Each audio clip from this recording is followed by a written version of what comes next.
My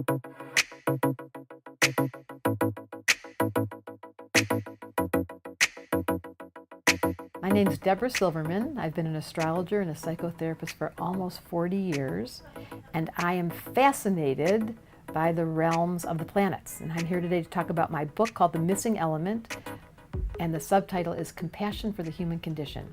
It's a funny story. The planet that rules Pod is Neptune.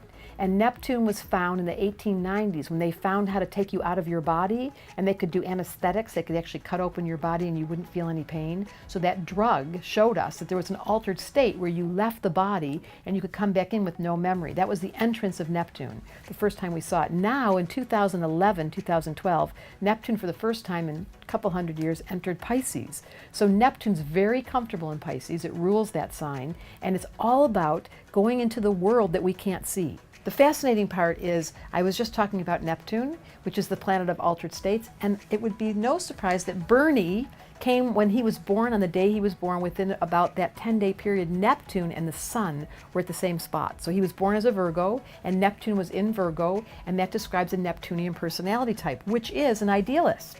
Now, think about marijuana taking you to the hopeful idealism that we all get along and we're all kind and we're all nice. And that is exactly what Bernie's promoting. So Hillary's chart is very controlling. She's a Scorpio and she has a very strong need to be in power, have you noticed? And so it's truthfully, she does have a sensitivity to the other worlds, but the Neptune is not allowed. That's what Neptune is. Neptune softens the focus, Scorpio controls the focus. So she's less likely to be open-minded. Certainly she's got actually in her chart, there's an indicator here with all this 12th house, which rules Neptune, that she has an openness or more of a metaphysical spiritual side, but it's so secret that we'll never know. There's a secret world that lives in her chart that I'd love to get underneath, but good luck with that.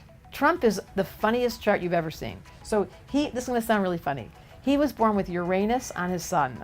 So Uranus, the planet of radical departure from this reality, not wanting to follow, not having any sensibility about the norms, is a radical change. Neptune's soft. Uranus is like break the structure, destroy, dismantle the old form, and that's what his function is. And he's born under a full moon when the emotional body is wild, and it's in Sag, as blunt and honest as it can be. So he's truly being his chart.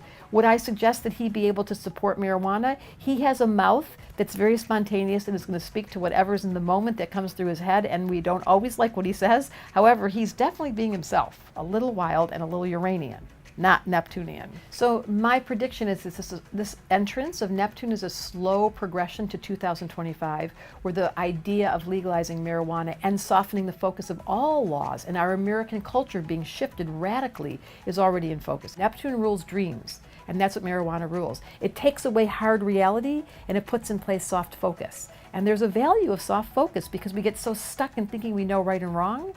Who made that up? Someone that didn't smoke pot.